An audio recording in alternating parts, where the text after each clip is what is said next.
అనంత కరుణామయుడు అపార కృపాశీలుడైన అల్లాహ్ పేరుతో ప్రారంభిస్తున్నాను. సూరే అల్ ఫతహ్ 11 నుంచి 17వ ఆయత్ వరకు 2వ వరకు.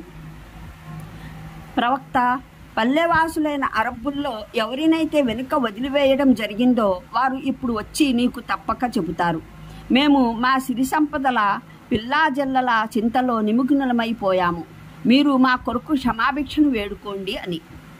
వీరు తమ నోళ్లతో తమ హృదయాలలో లేని మాటలను పలుకుతున్నారు. వీరికి చెప్పు, సరే అలానే అయినట్లయితే మీ వ్యవహారంలో అల్లాహ్ నిర్ణయాన్ని ఆయన మీకు ఏ నష్టం కలిగించదలిచినా లేదా లాభం కలిగించదలిచినా ఆపగలిగే అధికారం ఎవరికి ఏమాత్రం ఉందని.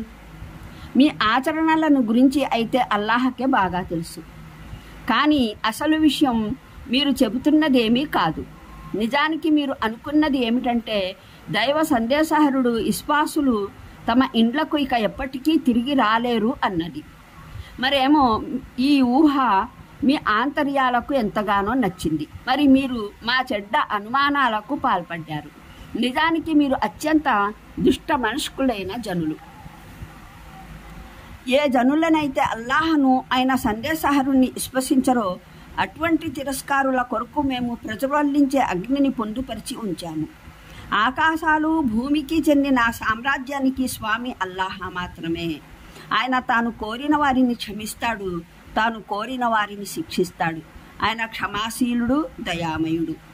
మీరు యుద్ధప్రాప్తిని పొందడానికి వెళుతున్నప్పుడు వెనుక వదిలివేయబడిన ఈ జనులు మమ్మల్ని కూడా మీ వెంట రానివ్వమని నీతో తప్పక అంటారు. అల్లాహ్ ఆదేశాన్ని మార్చివేయాలని వీరు కోరుకుంటున్నారు. వీరికి అతి స్పష్టంగా చెప్పివేయాలి, మీరు ఎట్టి పరిస్థితిలోనూ మా వెంట రాలేరు, అల్లాహ్ దీన్ని మునిపే సెలవిచ్చి ఉన్నాడు అని. వీరంటారు, అది కాదు, నిజానికి మీరు మా పట్ల ఈర్ష్య చెందుతున్నారు. అసలు విషయం ఈర్ష్య కాదు. నిజానికి వీరు సరైన మాటను అర్థం చేసుకోవడం బహుస్వల్పం. వెనుక వదిలివేయబడుతున్న ఈ అరబ్బు పల్లెవాసులకు చెప్పు, ఆనతి కాలంలోనే మిమ్మల్ని బాగా బలోపేతులైన జనులతో పోరాడటానికి పిలువడం జరుగుతుంది. మీరు వారితో యుద్ధం చేయవలసి ఉంటుంది, లేదా వారు విధేయులైపోతారు. ఆ సందర్భంలో మీరు జిహాద్ ఆదేశానికి విధేయత పాటించినట్లయితే అల్లాహ్ మీకు మంచి ప్రతిఫలాన్ని అనుగ్రహిస్తాడు. కానీ మీరు దానికి విముఖుడైనట్లయితే, లోగడ విముఖుడైనట్లు అల్లాహ్ మీకు బాధాకరమైన శిక్షను విధిస్తాడు. గ్రుడ్డివాడు, కుంటివాడు, రోగగ్రస్తుడు జిహాద్కు రాలేకపోతే అందులో తప్పులేదు.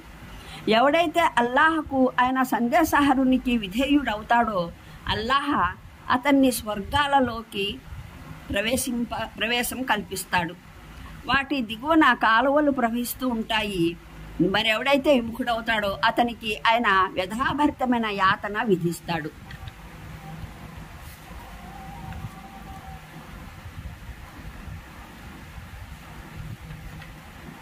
16వ వివరణ.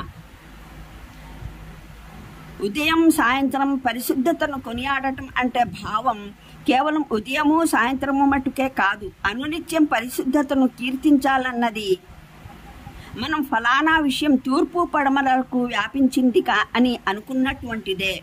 దీని భావం కేవలం తూర్పున పడమరన ఉన్నవారు మాత్రం దాన్ని ఎరుగు అన్నది కాదు. దాని భావం ప్రపంచం మొత్తాన అది వ్యాపించింది అన్నది. ఇది అంతే. మక్కాలో హజరత్ ఉస్మాన్ రజియల్లాహ్ అమరగతులు అయ్యారన్న విషయం విన్న తర్వాత దైవ సందేశహరులు సల్లల్లాహు అలైహి వసల్లం మహానీయ సహచరుల చేత హుదైబియా ప్రాంతంలో చేయించుకున్న బైత్ ప్రమాణంకు ఇది సంకేతం. కొన్ని ఉల్లేఖనాల రీత్యా ఆ ప్రమాణం ఆమరణ ప్రమాణం, మరికొన్ని ఉల్లేఖనాల ప్రకారం యుద్ధ మైదానం నుండి వెన్నుజూపి వెళ్లమని చేసిన ప్రమాణం. మొదటి విషయం హజరత్ సల్మా బిన్ అఖ్వా ద్వారా ఉల్లేఖించబడింది. రెండవది ఇబ్ను అమీర్ జాబిర్ బిన్ అబ్దుల్లా మాకిల్ బిన్ ఎసార్ ద్వారా తెలిపినది. రెంటికి అంతిమ భావం ఒక్కటే. ప్రవక్త సహచరులు రజియల్లాహ్ పవిత్ర ప్రవక్త చేతి మీదుగా ప్రమాణం చేసింది. హజరత్ ఉస్మాన్ రజీ అమరగతి షహాదత్ పొందిన విషయం నిజమని నిర్ధారమైతే వారంతా ఇప్పుడే ఖురైష్ని ఎదుర్కొంటారు. ఫలితంగా వారంతా సంహరింపబడినా సరే. ఆ సందర్భంలో హజరత్ ఉస్మాన్ నిజంగానే అమరగతి పొందారా లేదా, బ్రతికే ఉన్నారా అన్న విషయం ఇంకా నిశ్చయం కాలేదు. కాబట్టి దైవ సందేశహరులు సల్లల్లాహు అలైహి వసల్లం ఆయన పక్షాన స్వయంగా తన చెయ్యి ఒకదాన్ని మరో చెయ్యి మీద పెట్టి ప్రమాణం చేశారు. ఈ విధంగా మహానీయ ఉస్మాన్ రజియల్లాహుకు ఈ ఘనత ప్రాప్తమైంది. ఆయన సల్లల్లాహు అలైహి వసల్లం తన పవిత్ర హస్తాన్ని హజరత్ ఉస్మాన్ హస్తం స్థానంలో పెట్టి ఆయన్ని ఈ బైట్లో పాలు పంచుకునేలా చేశారు. ప్రవక్త శ్రీ సల్లల్లాహు అలైహి వసల్లం స్వయంగా ఆయన పక్షాన బైట్ చేయడం అంటే భావం, ప్రవక్త శ్రీ సల్లల్లాహు అలైహి వసల్లంకి ఆయన అక్కడ ఉన్నట్లయితే నిస్సందేహంగా బైట్లో పాల్గొనేవారన్న దృఢ నమ్మకం ఉండేదన్నమాట. అంటే ఏ చేతి మీదుగా జనం ఆ సమయంలో ప్రమాణం చేస్తూ ఉన్నారో అది వ్యక్తిగా ప్రవక్త చెయ్యి కాదు, అల్లాహ ప్రతినిధి చెయ్యి. ఈ ప్రమాణం ప్రవక్త మాధ్యమంగా వాస్తవానికి పరమప్రభు అల్లాహతో చేస్తున్న ప్రమాణం. ఇక్కడ ఒక సూక్ష్మమైన అంశం దృష్టిలో ఉండాలి. అరబీ భాష నియమానుసారం సాధారణంగా ఇక్కడ అహద్ అలైహిల్లాహ్ అన్న పఠనం ఉండాలి. కానీ ఈ సాధారణ సూత్రాన్ని వదిలిపెట్టి ఇక్కడ అలైహుల్లాహ్ అన్న పఠనం ఉంది. అల్లామా అలూసి ఈ అసాధారణ గుణింతానికి 2 కారణాలు చెప్పారు.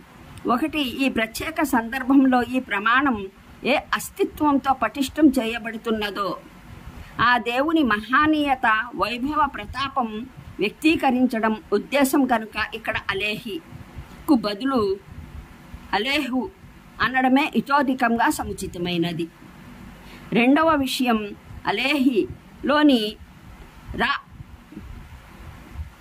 అలేహిలోని హా వాస్తవానికి హువా స్థానే ప్రయోగించబడుతుంది.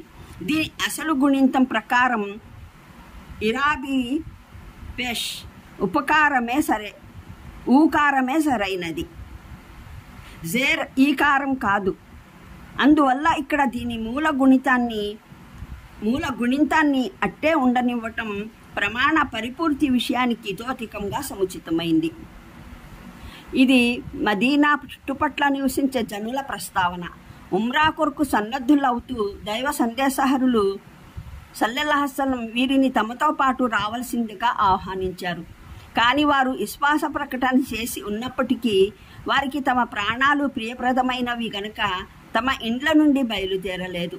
ఉల్లేఖనాల ద్వారా వీరు అస్లం, ముజైనా, జుహేనా, గిఫార్, అషా, రియల్ తదితర తెగలకు చెందినవారు.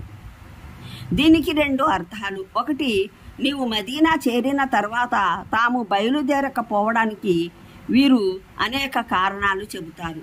అవి కేవలం భూటకపు సాకులే. వారి ఆంతర్యాలకు తెలుసు వారు ఏ కారణం వల్ల కూర్చుండిపోయారు.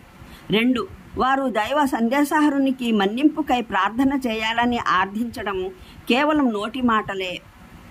వాస్తవానికి వారు తమ ఈ చేష్టల పట్ల ఏమాత్రం సిగ్గిల్లడం లేదు. తాము దైవ సందేశహరునికి తోడ్పాటు ఇవ్వకపోవడం వల్ల ఏదైనా పాపం చేసిన భావన వారికి లేదు. మరి వాస్తవంగా వారి ఆంతర్యంలోనూ క్షమాపణ కోసం ఆర్థించాలన్న కోరిక లేదు. ఈ ప్రమాదకరమైన ప్రయాణంలో పాల్గొనకపోవటం ద్వారా వారు తమ దృష్టిలో తాము ఎంతో వివేకాన్ని ప్రదర్శించామని అనుకుంటున్నారు. వాస్తవంగా వారికి అల్లాహ్ ఆయన క్షమాపణ అవసరమై ఉన్నట్లయితే తమ ఇండ్లల్లో వారు అసలు ఎందుకు కూర్చుండిపోతారు?